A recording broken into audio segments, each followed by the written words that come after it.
Welcome to this afternoon's event on behalf of the Center for Creative Writing and Translation, Sai University, and the Chennai Mathematical Institute's Arts Initiative. We are happy to welcome Thomas Hitoshi Pruiksma, translator of Avvaiyar and Tiruvalluvar. Welcome to all of you in the audience as well. Thank you so much for being here, for honoring our invitation. Thomas Hitoshi Pruiksma is an author, translator, teacher, as well as performer.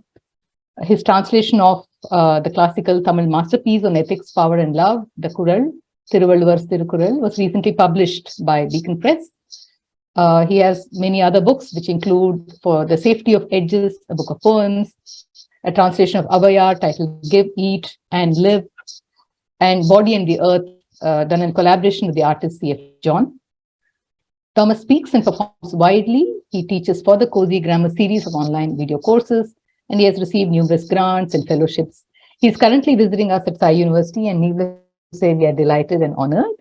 On his website, Thomas writes, and I quote, "In the Tamil-speaking world, rooted in the state of Tamil Nadu in South India, this book, The Kural, is revered as a guide for how to practice compassion, goodness, and good sense in the nitty-gritty of daily life. Yet this masterpiece of world literature, which is on par with the Tao Te Ching and the poetry of Rumi, has long lacked translations that make its guidance, vision, and playfulness available to readers in English. And for years, I never dared or even thought to make a translation. And then, of course, it happened. And so we are here today to listen to Thomas tell us about the journey and other journeys that he undertook. Thomas's talk is titled An Apprenticeship to Aliveness, a title that immediately draws us in. The abstract was circulated to all of you, so I'm not going to go into it, except to say that this is kind of designed as an interactive talk. It will run for about 40 minutes, 45 minutes or so, and will be followed by a Q&A, so you can either use the chat box or unmute yourselves, raise your hands to speak or ask questions following the talk. So over to you, Thomas. Thank you so much. Thank you, Srilata, and my thanks to Akila, to Sai University, to CMI, and to everyone who is here today. It's really a great pleasure to be here speaking with you, getting to share together. And what I have sort of envisioned, and this may change in the moment as can happen, but I will speak for maybe 30 to 40 minutes, share a little bit of the story of how I came to translate Avvaiyar and Tiruvalluvar, and try to offer some insight into how I approach translating these seminal poets, these great and in some ways intimidatingly great poets, and to give you a little window into my thinking and experience, my philosophy, to the extent that it could be called that, of translation. And then I'd like us to have a Q&A session, which my aspiration would be, my hope would be that it would become a kind of dialogue, because the translation itself creates a kind of dialogue, a dialogue between languages, between poets in different languages, and then between people who can encounter these works in various circumstances and various contexts. So I'll start by giving a sort of brief. I'll tell you the story of how these translations came to be. And the first thing to say is that I never intended to be a translator. In fact, when I began studying Tamil, I was under strict orders not to translate. And I mean that in a very specific sense. So in 1998, I was given a fellowship, a 2.5-year fellowship to live in the city of Madurai, to teach at American College. I was teaching in a very special program for students with physical disabilities. So I taught spoken English, and then I was to learn Tamil. And also, I was given freedom to explore anything else that might interest me about life in Tamil Nadu. And for me, what I wanted to explore was life in the village. I wanted to learn firsthand what such a life can be like, and to see what it might be able to teach me about how we relate to the earth beneath our feet, and how we relate to our human and more than human neighbors. And so I wanted to learn how to speak, and I knew I would have to speak as well as I possibly could. And I was extraordinarily blessed very early on in my stay to meet a great teacher, Dr. KV Ramakodi, who was at the time a professor of Tamil literature at Saurashtra College. Or he was recently retired. He was still teaching a few classes, but I would study with him in his home. So I would teach at the American College during the day. I'd go to his house in the evening or on the weekends and study with him. And as I'm hesitating because I'm suddenly having all of the memories flooding back from that time and that experience. One of the first things that I learned, or one of the first things that my teacher told me, was that he did not want me to translate, in the sense that he didn't want me thinking in English, formulating a statement or a question in English, and then translating it into Tamil, and then trying to speak it in Tamil. Because he said, then you'll be speaking English with Tamil words, because you'll still be in a mindset of the English language, the way the English language is, the grammar of the language, the syntax of sentences, and so on. And he really wanted me to be able to learn to think in Tamil as best as possible. And this actually began with us, me really entering into the basics of just the simple alphabet, learning to write it. Every day I'd go to his house, I'd write the alphabet, and I'd say the sounds out. And I'd actually already had some preparatory work before I'd come, and I thought I got all of that already. And he showed me I didn't get all of that already, because I was still thinking the sounds with English letters. Like, okay, so maybe we have ka, so we have to put a K, we put an A in that. And so I was still thinking that way. And he, from the very beginning, broke that connection and associated each of the Tamil letters to the feeling of those sounds in my body, in my mouth, with my tongue, with the breath, the way the sound comes out. Of course, there were certain letters that gave me a lot of trouble, and he would drill me and drill me and drill me till I got them or started to get them. And then he said, as we start to build vocabulary and you start to speak with people, speak with what you already know. Don't think in English, I'd love to say X, Y, and Z. And then he said, use whatever little vocabulary you know to express yourself. And this is how I entered into the language. And this was a long process. And after about a year, I was able to move into a village, and that was an exciting adventure that I'm still finding ways to articulate. But in this process, I had no intention, not even a translation, because that was to the side, but I had no intention either of entering into the world of written Tamil, of Tamil literature. In fact, I kind of renounced reading and writing because I wanted to enter a spoken world, an oral world in this village. And also because I'd begun to think, although I didn't dare say it out loud, that reading and writing didn't make that much of a difference in the world when so many good and precious things seemed to be in peril. This was sort of my mindset. And then, because my teacher was the sort of teacher who could inspire, could kindle enthusiasm, he started to push me. And he said, we should really study you should learn to read and write. And I told him, well, that's a great idea, except I'm sort of totally swamped trying to understand my neighbors in the village. And he said, well, when you go back to your place, you are going to want to read the letters that we're going to write to you, won't you? And I said, yes, of course, I'd like to do that. And then he continued and he said, and you will want to write replies to those letters, won't you? And I said, well, yes, I would. I'd like to be able to do that too. And so we embarked on studying Tamil literature. We began by reading the state lesson books, textbooks, starting right from the very beginning at LKG, UKG, all the way up to 10th standard and +2, reading all of the prose in those books. My teacher would skip the poetry because he didn't particularly like some of the selections, or he didn't think it was the right time for me to explore these selections. And that was actually just fine with me, because poetry was something I didn't really resonate with. I didn't really get when I was in school, because poetry was something sort of seemed a bit more obscure, a little bit more indirect, and I was sort of hungry for simple, direct, clear answers to things. But then my teacher surprised me again by saying, you know, now I think we should study poetry. And he started me with Avvaiyar.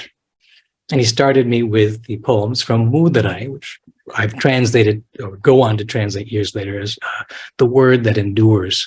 I learned 25 of these short 4-line Venba verses. And in learning these poems, my teacher would sort of walk me through each of the poems and give me the gist of the poems. And then I would go on and learn them by heart. And because there was still enough different distance between my understanding of the poems directly and my understanding of Tamil at the time and the language of these poems, I couldn't yet understand them directly. So when I was memorizing them as sound, as pure sound. And this proved to be an extraordinary opening in my life, an extraordinary key, because in saying these verses out loud, I finally began to listen. I began to listen to words not simply as things that convey meaning, but as sound, as music, as rhythm.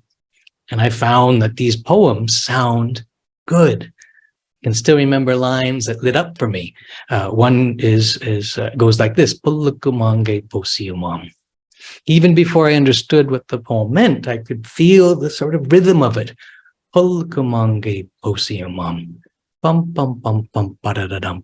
There's a energy to it in the rhythm itself. And then I started to notice how we have the pu sound, po sound echoing each other. "Pullukumange posiyumam." And then I noticed how we have also these P sounds and these B, M sounds, "Pullukumange posiyamam." And then I would notice these ah sounds. And I found that a simple line like that became inexhaustible, just in terms of music, the music of the words, the rhythm of the sounds, so that when I did come to be able to read the poem directly, the poem was all the more meaningful to me because I had heard the music. I had heard the music first and come to relish and enjoy the music first. And this had the effect of returning me to English, to my native, my first language, 2.5 years later, newly awake, newly alive to English. I heard my own language in a way I had never heard it before, except perhaps when I was a young child. And I began to relish reading poems in English. I began to relish memorizing poems in English. And I embarked on a journey began memorizing hundreds of poems in Tamil and in English. And then I went on to learn Spanish. And this became part of my central practice. And even more than that, I realized that I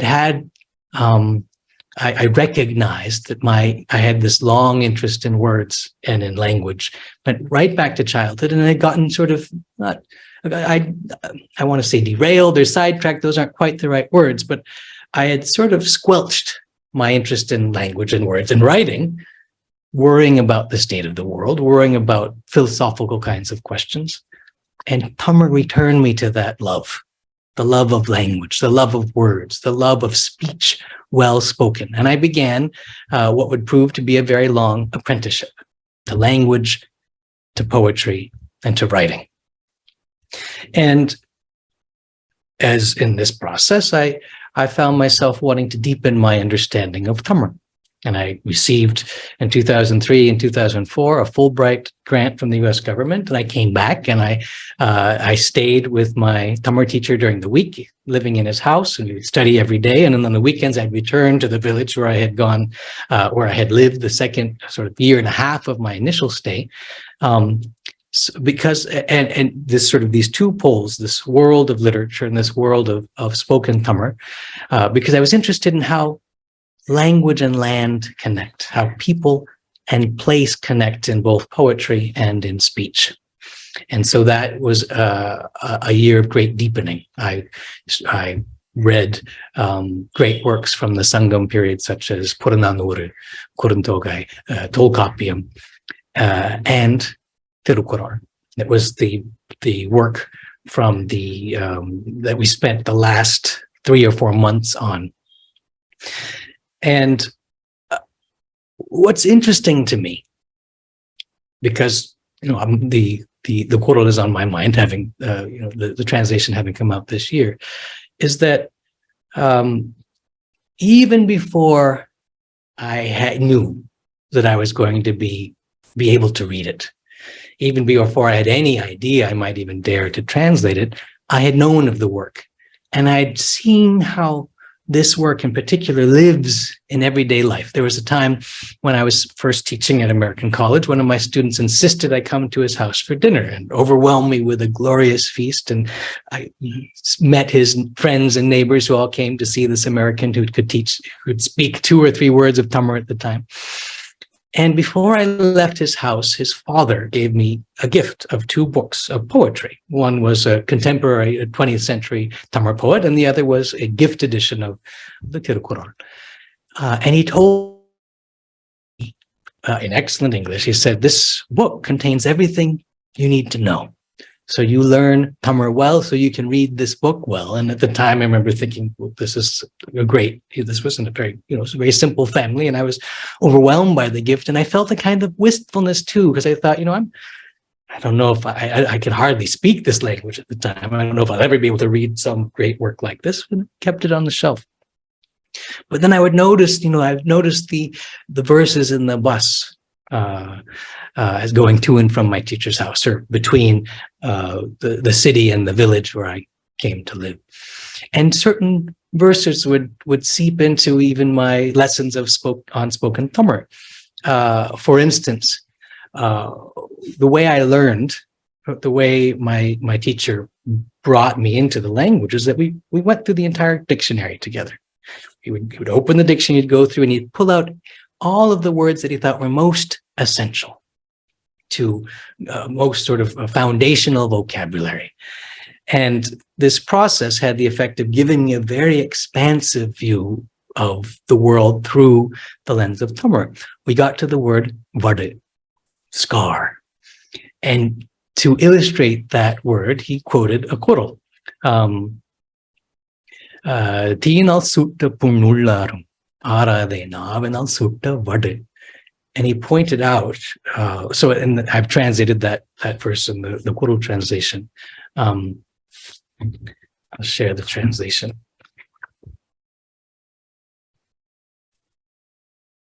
A wound left by fire heals within, not the scar left by words. And my teacher was very insistent that there's this difference between a wound, which can go on to heal, and the scar, which remains after something has maybe healed from within. But there's the tissue, the skin tissue, the scar that remains. And so as I learned the word vadu as part of my entry into spoken Tamil, I also saw how a word like that could connect me to the world of Tiruvalluvar, the Tirukural. As we read this, the Kural together, my teacher made sure I read not just the original text, but I read all of the major commentaries, early commentaries from 11th, 12th, 13th, and 14th centuries. And I even learned how to write in the verse form.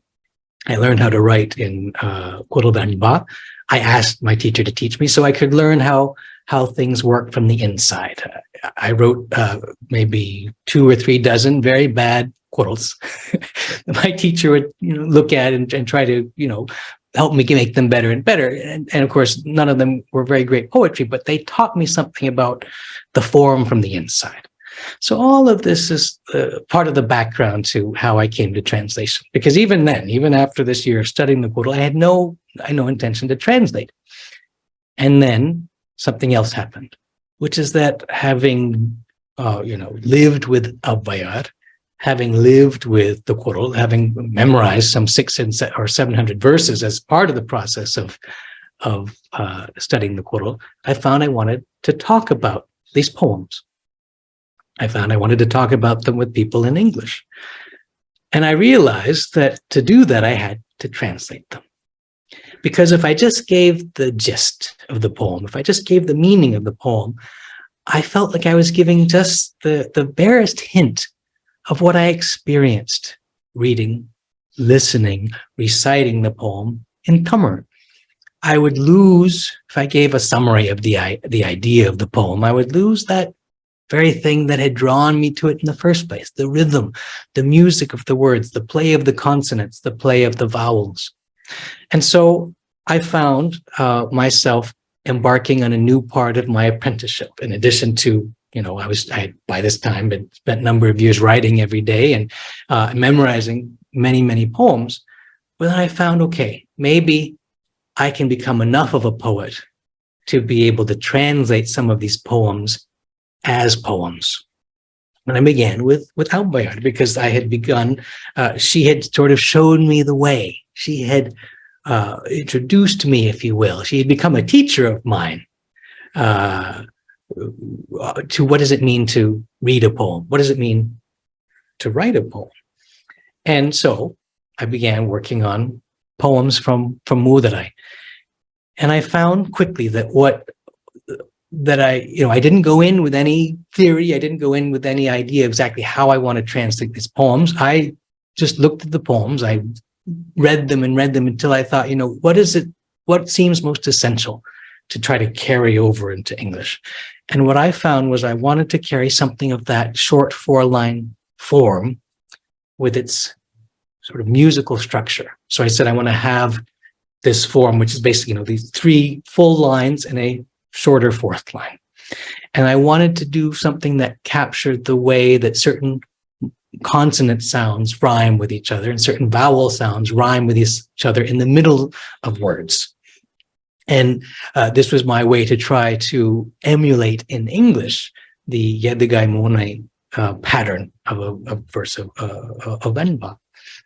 And then I completed, I chose along with the word, the poems from Mudarai, I chose a handful of poems from Nalvari, The Right Road, one way we can translate the name of that book, and some of the poems that are freestanding poems, gathered up into anthologies later on.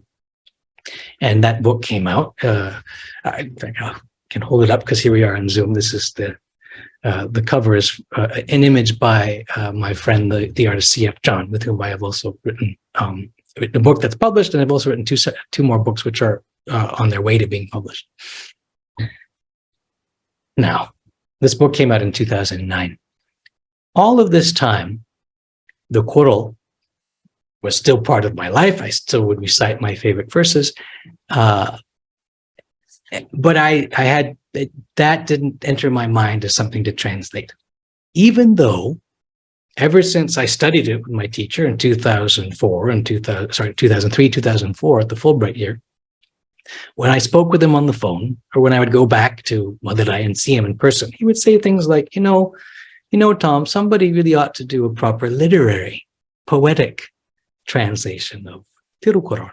And I'd say, yeah, I think that's a great idea, because I'd seen some of the English translations and they were serviceable enough, but none of them, again, conveyed that same experience that I'd had reading the original text. And then my teacher would go on to say, and this person who might translate this work, they should really read all of those old commentaries that you and I read that year together.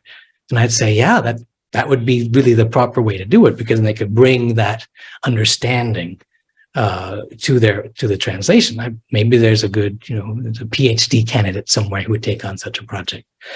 And it really, for 12 years, it really never occurred to me that he was suggesting I might do it.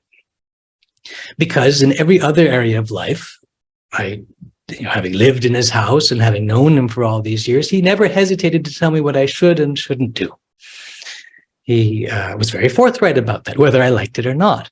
But he never once told me directly, oh, you should translate Tiruvalluvar. And I think he never said that, because he himself was a poet. And he understood a project like that, you can't just tell someone to do. You can hint, you can suggest and hope. that it might occur to a person naturally, which is really the only way such a thing can occur. And so at the end of 2015, I suddenly had the thought, I've been working at my apprenticeship to language and to poetry now 15 years, and maybe I could, as a part of my practice, my daily practice, maybe I could translate this work. And so on 1st of January 2016, I thought I'll translate one verse a day. I went like that. And when I had 2 or 3 chapters worth of verses, I explained to my teacher what I was doing. And he said, "Oh, good. You finally got the hint." And he said, "You finish your translation, you finish a draft, you come back to Tamil Nadu, we'll look at it together, and we'll make sure it's as good as possible." And so in 2017, I was able to go back and see my teacher one last time and go through the entire translation together. It was a very poignant time, actually, because at the time his wife, my amma, had passed away, and he was living with his sons and daughters with their families in Chennai and in Bangalore, and so he wasn't able to be in the house that he and amma had built together, and that had most of his books. But because I was there, we were able to go back and sit in his house again and go through the entire translation. So how did I go about trying to translate Kuril verses, the Tiruvalluvar? Well, I was lucky because Avvaiyar showed me the way. Translating Avvaiyar, the 4-line Venba verses, had given me some basic principles about the length of the lines. And so I decided, even if I can't have exactly the same scheme of 4 feet and then 2.5 feet seer for each of those lines, I could at least mimic that sense of the relative length. So I thought, principle 1, the first line will always be longer than the second line, as one of the ways to suggest the rhythm of the poem. Another choice I made was to, as with the Avvaiyar translations, to find a way to suggest the pattern of rhyming consonant sounds at the beginnings and the middles of words, and rhyming vowel sounds within words. And this choice was interesting to me, not only because it was a way to try and mimic the pattern of Yadigaimone in Tamil in the original, but also because it deepened my understanding of English. Because when people think about rhyme in English, they think about the ends of lines rhyming with each other. So you have ball, wall, gall, or whatever, right? It's sort of caricature of end rhyme. But if you start to rhyme the beginning consonants of words, or the middle consonants of words, or the vowel sounds of words, you not only return to the Anglo-Saxon roots of English, where rhyme was much more similar to Tamil than sort of 18th century or 19th century English verse. You also enter the realm of some of the great 20th century North American, 21st century North American poets, people like W.S. Merwin or Wendell Berry or Denise Levertov, who became also interested in the consonant sounds and the vowel sounds of words. So there was a strange and unexpected bridge between the, in some places, neglected poetic potentials, poetic qualities of English, and the poetic form that Tiruvalluvar dedicated himself to. And I made two more choices with this translation. One was that I didn't want to use punctuation. And I didn't want to use punctuation for 2 reasons. One was that Tiruvalluvar himself didn't use punctuation. There was no need for punctuation. Punctuation, of course, comes later from interacting with English.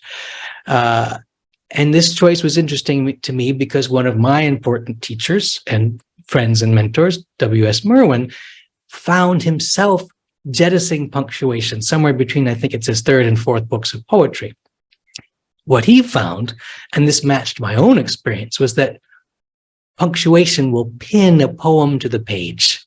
It sort of keeps it in the world of the written language, as opposed to language as it's spoken out loud.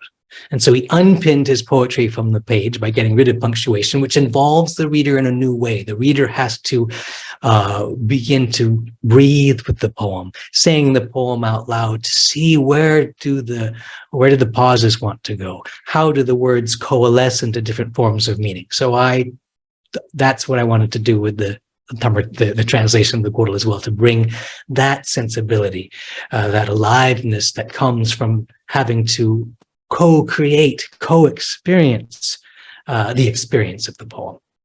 And then I made one more choice, which is that, no matter what I would do, there are certain verses that need a little bit of guidance, a little bit of explanations. Maybe there's a word that doesn't really have a proper English equivalent, and it makes more sense to leave it in Tamil. Or maybe there's a word that has a set of connotations that I think a reader should be aware of. So I also wrote a commentary. I wrote a commentary of my own, drawing on the commentaries I had read with my teacher, drawing on Manikuduvar, drawing on Parimel Alagar, and also drawing on my own experience as a poet, my experience of the Tamil and my experience of the English language, to make a commentary of notes. The idea of a commentary of notes, of a Kuripurai, came to me from reading Silappadigaram. And I loved the commentary of notes from that work. So I wanted to do something similar here, where I could give just enough of additional context, or an observation, or an alternative translation to a phrase, so that the interested reader could use that in entering the poetry more fully. And this also had the added benefit of suggesting to a reader something of the experience of reading Tiruvalluvar, reading the Tirukkural in Tamil. Because, of course, when we read Tirukkural in Tamil, we often read it with a commentary. Maybe it's one of the old commentaries, maybe it's a much more recent commentary. But that too is part of the experience of entering into the poem, entering into the verses. So that was an additional, I think, benefit, if you will, of using the commentary as a part of the process of translating, again, the experience of the work. In both these cases, with Avvaiyar and with Tiruvalluvar, my most important aim, the aim that governed all of the decisions I made and all of the drafts, the many, many drafts that I carried out, was that I wanted to convey these poems as poems. I wanted to convey an experience in English which maybe couldn't be exactly like the experience a listener may have in, reading or listening to the poem in Tamil, but at least an experience that might be analogous to that captures something of the music and the rhythm and the playfulness of these poems. So that is a kind of a brief introduction to how I tried to translate these two extraordinary poets, the work of these two great poets. I have a couple other sort of thoughts and observations it occurred to me to share. But before I do that, I'd actually like, since we're all gathered here, I'm curious to know. I'd actually like to turn to some questions. I'm curious what of what I've said may have caught your attention, may have gotten you wondering about something. And we can proceed from here in more of a dialogue or more of a conversation to see where that may lead us. So I'm curious, are there questions that people want to ask? Yeah, you guys can either put your questions in the chat box. I'll read them out to Thomas, or you could unmute yourselves and ask. I lost power for a brief while in between. Sri, Kalpana here. May I begin? Yes, please. Yeah. Yes, Kalpana. I wanted to start by saying, Thomas, thank you so much. It was mesmerizing to listen to you. And it reminded me of the fact that as a school child, I was forced, like all my classmates were, to memorize the Kural every year. I mean, every year we would have, and then we would have Agananuru and Purananuru, and all of this was part of recitation in the classroom. And like every other school child, I hated it at that point. Of course.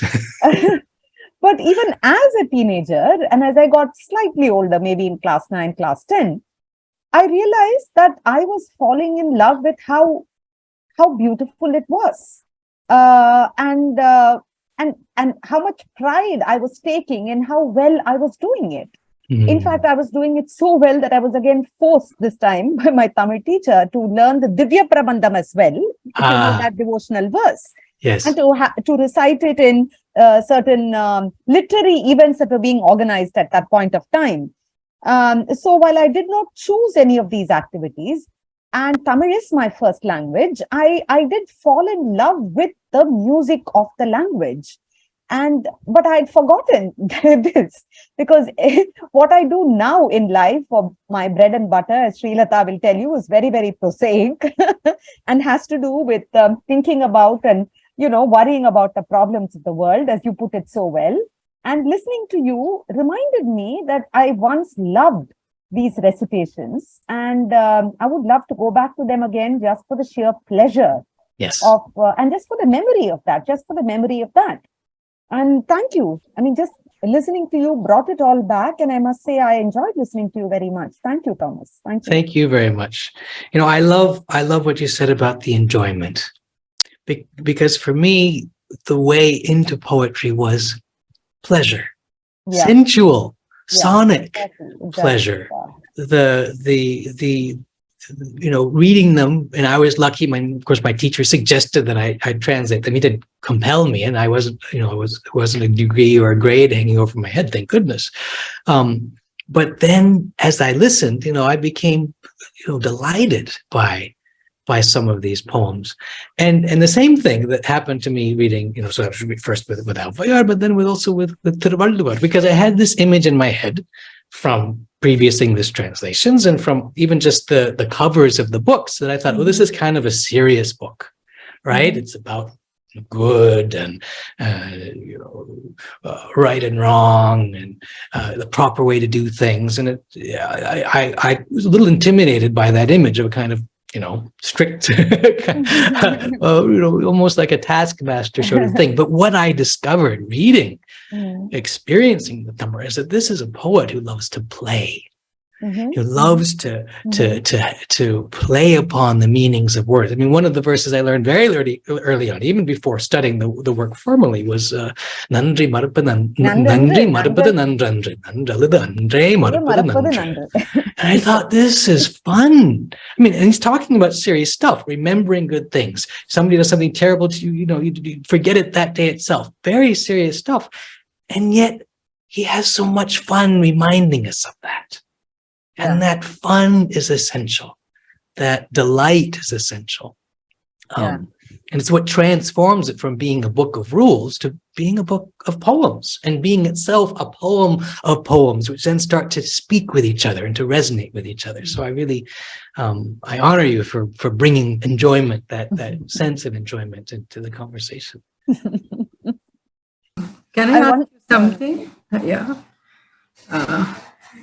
No, I've always been fascinated by that poem of Avvaiyar, where she's talking about how one's stomach is so uncompromising, starting with Oru naal unavai ori endral oriyai. So I would like to know how you translated that expression, idumbai kood en vaire. So, let me find it. Give me a second here. Here's my translation of that poem. If I say, give up food for one day, you won't. If I say, for two take, you won't take. Oh, belly, full of pains, you don't know one day of my grief. How great, how rare to live with you. And I love that, because it could be a very austere sort of poem, right? But there is this, again, this quality of playfulness, sort of really arta tanmai in there that I take great delight in. That's lovely. Thank you. Thank you. I can relate to this experience. There is a little, I think, a comment and a question from Anamika Shyam. Says, Yes. thank you, Thomas. The joy in the process has come across through the way your whole being speaks. Could you share any philosophical nudge from these works that changed your own life or provided an insight into the reality of the world you live in? Philosophical nugget. Philosophical nugget. That's a great question. And it's great for several reasons. One of them is that my academic background was actually in philosophy. I studied philosophy and particularly moral philosophy and ethics as an undergraduate before my adventure into the Tamil language, which of course here continues 24 years later. But my life journey, taking me through philosophy and then into poetry, then brings me to Tiruvalluvar, who is simultaneously a poet and a philosopher, for whom poetry and philosophy are not two separate things, but are deeply intertwined. And so in some ways, that is sort of a large shift, or I should say not a shift, but a kind of affirmation to me. Because in fact, my own journey had been searching for something like that,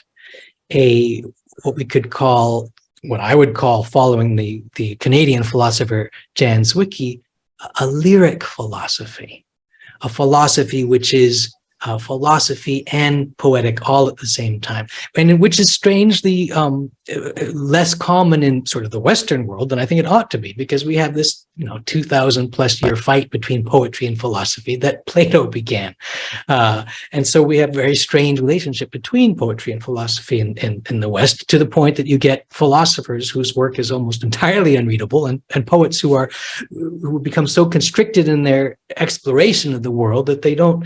The poems become very specialized, that don't sort of speak to the bigger questions of life.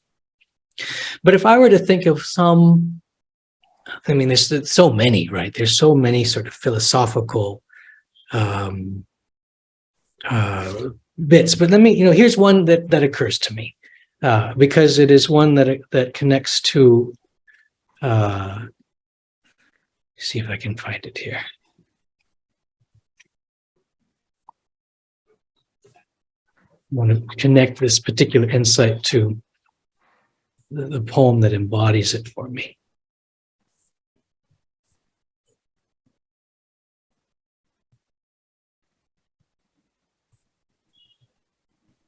Thank you for your patience.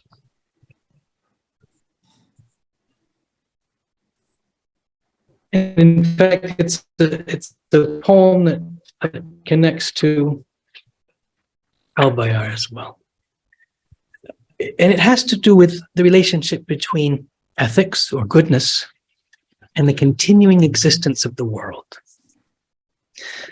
In fact, I'm going to read two poems because this is something I've learned from both Avvaiyar and Tiruvalluvar. In the chapter on compassion, Kannottam, which I've translated as in a more literal way, but I think also a more poetic way. I hope eyes that are moved. Tiruvalluvar says, and I'll read the English translation. I'll read the Tamil too for those who would like to hear that as well. This is how the poem goes. The astonishing beauty of eyes that are moved because it exists. This world exists. கண்ணோட்டம் என்னும் கழிப்பெறும் காரிகை உண்மையாண்டூந்தெவ்வுலகு. The astonishing beauty of eyes that are moved because it exists. This world exists. And to me, that is an astonishing verse because it answers my own philosophical dilemma at the beginning about worrying about the world, the problems of the world. And how does that connect to my own small seeming existence, my own inner life? And here we have the expression of an entire lineage of thought and feeling, which says, it matters that we're good in our day-to-day interactions because that connects directly to the world continuing to exist. I mean, we find it all the way back in Purananuru. Because people of goodness, men and women of goodness exist, this world exists. And it connects to the poem that I alluded to right at the beginning, coming from the verse of Avvaiyar, talking about, I'll read the translation of that too, because I know there are a couple of people interested in hearing some of the translations. I'll do the English and then the Tamil and then the English. The water that runs from the well to the rice also waters the wayside grass. If on our old earth there walk one upright man, for his sake everyone receives rain. Nelikaraita nirvaikal varigodi, pullukumange postiyumam. Tolluligil nallar uravar ulurel avar purattellarkum peyyum malai. The water that runs from the well to the rice also waters the wayside grass. If on our old earth there walk one upright soul, for her sake everyone receives rain. And I love this sense that if a person takes the effort to cultivate their character, to strive to walk the difficult road of being a good human being in a confusing and tumultuous world, that connects to the heavens above, that connects to the continuing flourishing of our earthly home. And so, we find in these poems from 3rd, 4th, 5th centuries, from the 12th century in the case of Avvaiyar, an understanding which connects directly to the present, and where we look at a world where we in ecological turmoil, as well as political and social turmoil. And in some ways, it makes their work more relevant than ever. So that may have been a bit of a detour around, but that's what occurs to me in describing something of my experience of how living with these poets, living with these poems has worked on me, has helped to shape my own vision, my own way of perceiving and experiencing and of aspiring to be in the world.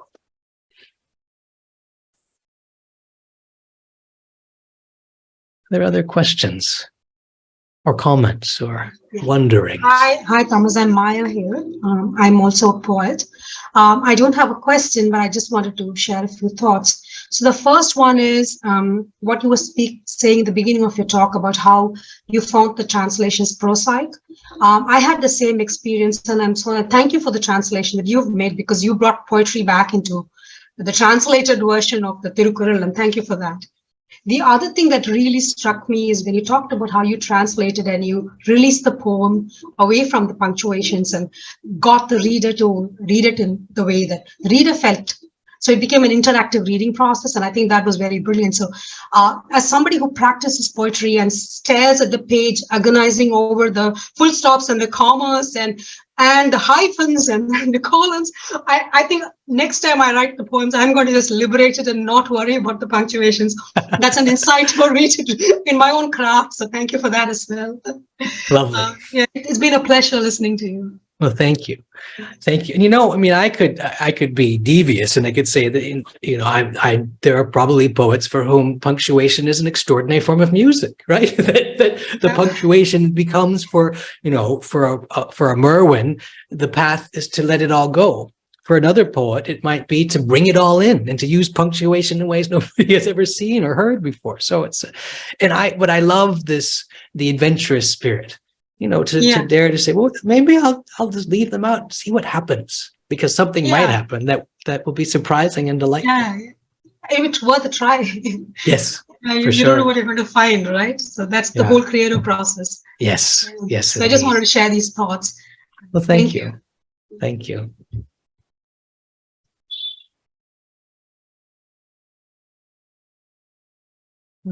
Are there any other questions or comments?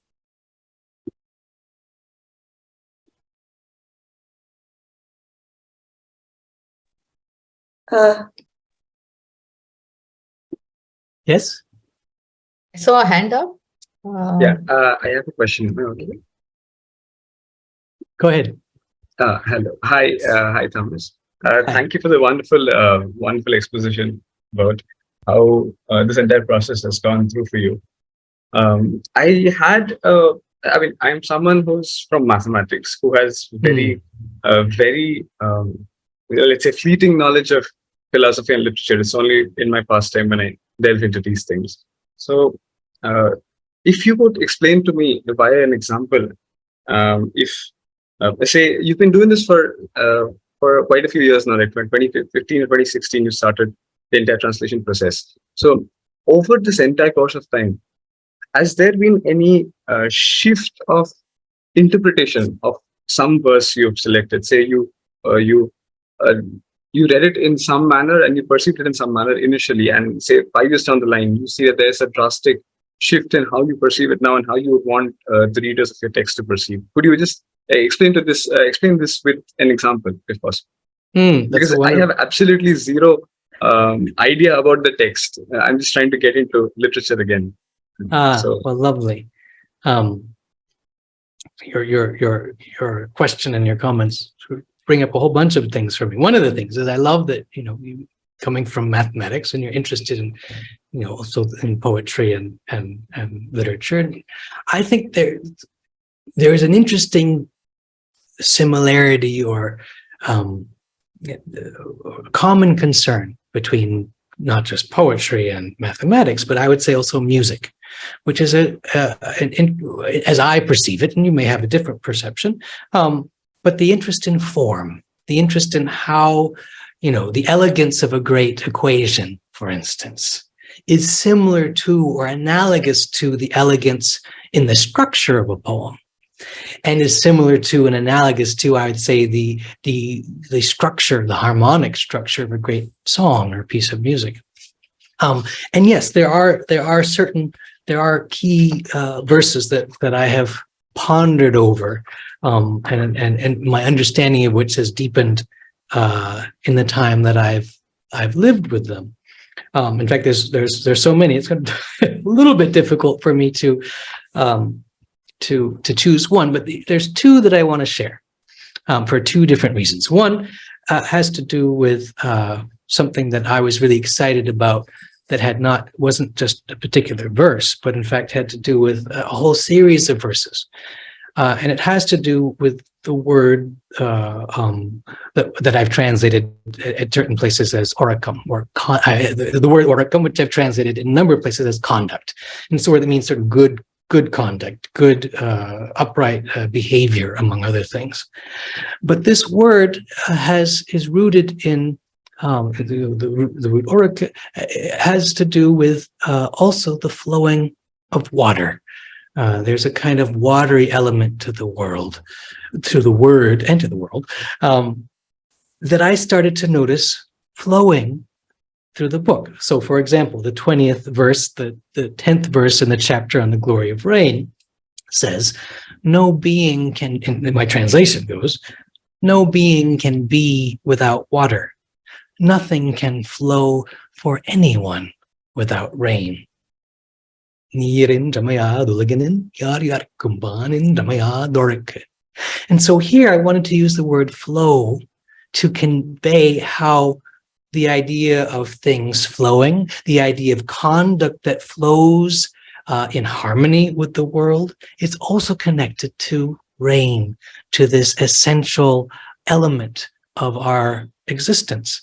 And that you can, in fact, look at every time the word oricum, conduct, appears, if we connect that with the glory of rain, we connect that with what I was alluding to earlier about how a person's, even just a single person's goodness might connect to the continuing flourishing of the world, you realize there's a profound ecological sensibility at work, which is simultaneously ecological and social and cultural and poetic.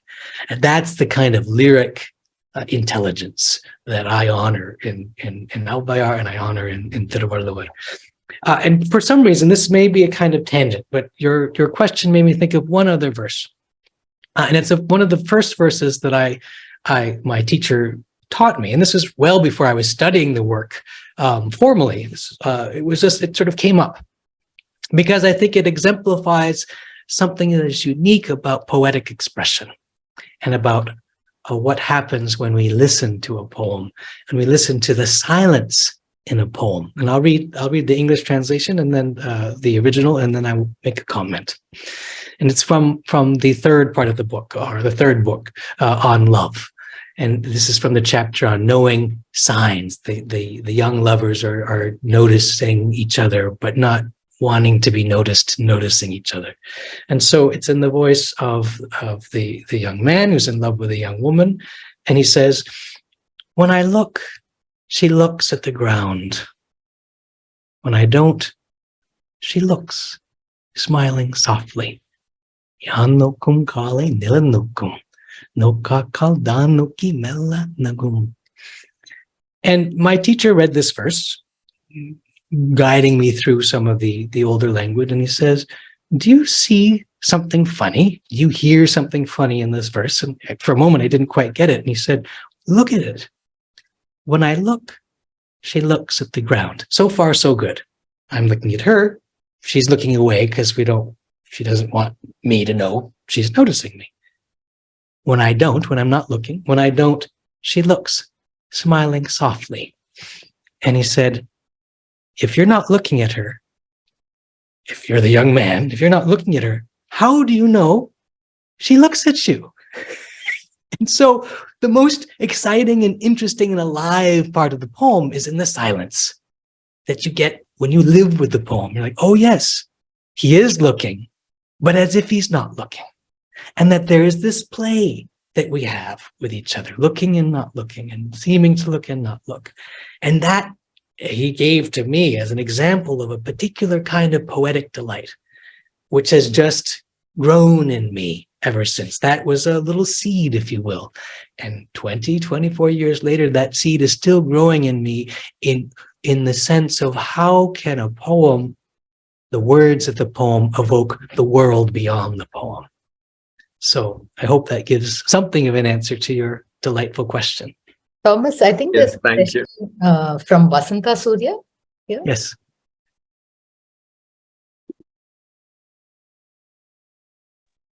Vasanta, you're on mute. Would you like to ask your question? Yes, can you hear me now? Yes. Okay. I want to say, first of all, I'm enjoying it very much. It's something quite different from anything I've ever heard spoken about poetry before. And you see, I've often thought, I feel the poetry says what cannot be said in any other way. Yes. It's just, that's the way it is. And I think that it's wonderful that you have understood, there is, in that is the answer to all the philosophical questions of the world. That sort of thing. It's you've gone beyond that. It's and you're played with it. That is terrific. That is marvelous. And I'm very happy to hear what you have to say about the Quran. The Quran is a part of our background, and it has been unfortunately for those of us who, like me, have been brought up in English, more or less. We have lost the poetry of it, and we have just moralizing, Yeah. and so it hasn't really clicked with us, as not until we ourselves began to look for it, became interested in Tamil again. But by that time, we were not into philosophy. So now you have brought us together again. So it's not philosophy, it is Olkam, as you said. That is something rather beautiful. And I love that expression. That Olkam has given me, the way you've explained it, it's really so much more natural to be like that. It is natural to be good. That's the point. Yes. Beautifully. Nothing to be, don't make a big deal of it. Artlessly be natural and good. That's what he's trying to say. And of course, many years ago, I did have the pleasure of reviewing a book of P.S. Sundaram's on the Kamatapal. And I remember enjoying it very much and thinking, oh, but this is much better than the rest of it. I felt that way. And I see now, as I read, I'm old, much older. So now I think this is a wonderful book. I'm dying to buy it. I must buy it immediately. I just talked about you today, and I don't know what I was doing all these years, not knowing that you exist. It's very nice. Wonderful. Glad to know that Tamil has a person like you. Thank you. I love that, my question at the beginning as a student of poetry is like, why do we have to say things indirectly? Why do we, poetic forms they can seem obscure. They can seem, almost like, why just say it? Just say it. But I think you say exactly the right thing, which is that the poet says what they feel they have to say in the way they feel they have to say it, because that gets to the unsayable. That points us in the direction of the unsayable, which we can nonetheless experience. We can nonetheless know. And what you're saying about the naturalness of goodness, I think is extremely important. And it reminds me of how I translated one of the verses from chapter 99, Sandharmai, which I've translated as integrity. And I'll read the translation of the first verse. I know we're sort of running close to the end of the time, but I'm happy to stay on and answer other questions. But it has to do with the naturalness of goodness. And here's how I've translated the verse. For those upholding integrity, knowing what fits, everything good is natural. And to me, that is a deeply, profoundly liberating insight, which reconnects us, reconnects the philosophical and poetic sensibility, reconnects the arts and the sciences, reconnects our own personal dilemmas and conundrums and aspirations with the larger flourishing of the world. So I thank you for your comments. Thomas, there are just, I think, a couple more questions in the chat box. One by Anuj Kumar. And his question is, what is the challenge which you found and tackled when you tried to learn languages other than your mother tongue? So that's one. And then there's a question from Abhishek. But Okay. First. The challenge of learning languages other than my mother tongue, other than English, there are several. One is a kind of mental challenge, which is to enter into a different way of, not just mental, but how to enter in a different way of experiencing the world, a different way of ordering the parts of a sentence, to be very sort of simple about it or basic. But that basic, simple thing also affects how we experience things, how we perceive things. And so there is learning to enter into an unfamiliar framework, an unfamiliar way of being in the world, perceiving the world.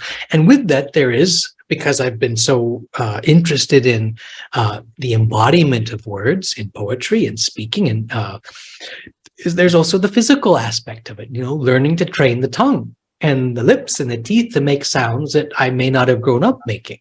And this was true especially true when I learned Tamil. It was also true when I learned Spanish, which, even though being a European language, has perhaps more similarities with English than perhaps with Tamil, but there are also elements, sounds that are unique to Spanish, which don't exist in English. Sometimes they're very similar. In fact, maybe more similar than to Tamil in some cases than to English. And so there's also the physical, somatic process of learning a language, which offers great challenges, because you have to train yourself to move muscles, to move your tongue in ways that you may not have moved them before. And this is interesting because it opens us up to a different awareness of the body, which can be, I think, quite liberating and quite exhilarating when we step into it. So there's a couple of the challenges that I faced. And, in the case of Tamil, I was extremely lucky because I had not only an extraordinary teacher in the form of Dr. K.V. Ramakodi, but also the village that I lived in to the south of the city of Madurai. And I continue to have I've now been connected to this village for 22 years. I'll be going there next week, seeing my friends and neighbors, my family, the people who've adopted me as one of their own. Because being with them took me across a divide, if you will. Because when I was living in Madurai, I could get by, if I happened to forget the Tamil word, despite my teacher's insistence, I could throw in an English word and people probably understand. Not in the village. And then I had to go all the way into it. And I had to learn the extraordinary sort of helplessness of really learning a language. the humility that you have to really to see, you know, there's this big thing, this extraordinary, especially a language like Tamil, and to go word by word, expression by expression, sound by sound, willing to be surprised, willing to keep going deeper, keep going forward. That continues to this day. Yeah. So, sorry, Anuj, I think you can take your other question later, probably offline or something, because there are a couple more questions in the chat and we need to perhaps wrap this up in a while. So Abhishek wants to know, just curious to know if you're aware of Inquilab's play, Avvaiyar. So that's one question. And Shivakami has a question, could you please name the village so that I can visualize the dialect? I have just recently heard of the play. I haven't read it myself, but now I'm going to run out and find a copy and read it. I'd be very interested to see that. And the village I lived in is Vallayapatti. And there's actually several Vallayapattis. When I say that name, a lot of people think of a different village, which is a bit larger and more prominent. This is a small village near the airport of Madurai that I am very blessed to be connected to. Okay. Yeah. So perhaps I think we are sort of approaching closing time. So if there are no questions, I mean, is there any one question from somebody who has not spoken so far, who needs to ask a question or leave a comment? Someone who hasn't asked a question so far? Can I speak 2 lines? Okay, very quickly, perhaps, because we need to, I think, wrap up on it. Yeah. I don't have any question, ma'am. So first of all, thank you, Professor, for giving this wonderful session. Secondly, I would love to go through all those tips which you gave just now on my question of learning new language, because during pandemic I began to learn Spanish and Telugu itself, but I left in between because of certain problems, because I was not I tried a lot, but as you said, you have to master your tongue, which you didn't do apart from other times. So that's what I would love to go through all the tips which you gave me. So thank you very much once again. Thank you. Any one last question from someone who hasn't asked questions before? Akila, yes. Tom, I'm putting you on the spot. I love it. Because you spoke about musicality. Could you sing something from maybe from your training, because it requires so much training? Could you sing something for us to close out the wonderful talk?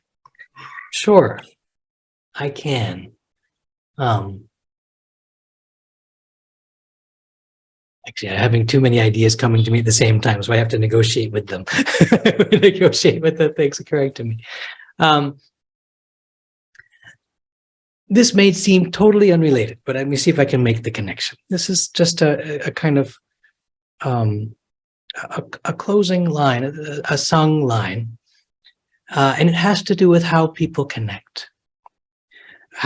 So in creating a translation or reading a work in translation, whether we're approaching the Qur'an through an English translation, or we're reading Rumi or reading Tao Te Ching, creating these bridges between traditions.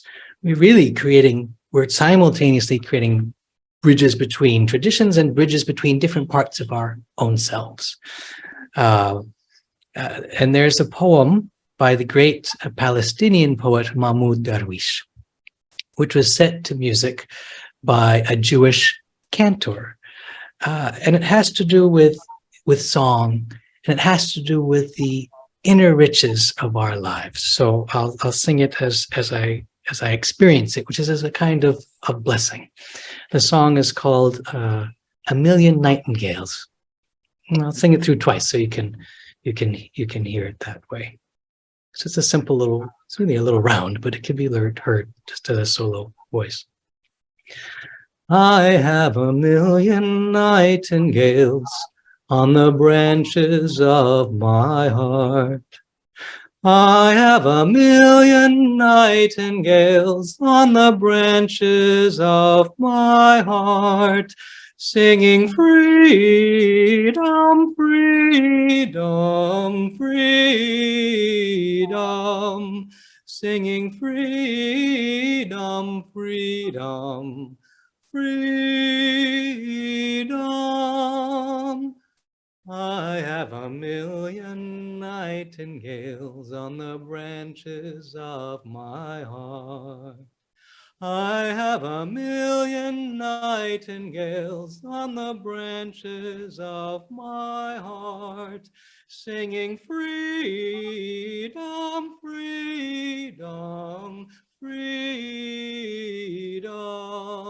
singing freedom, freedom, freedom.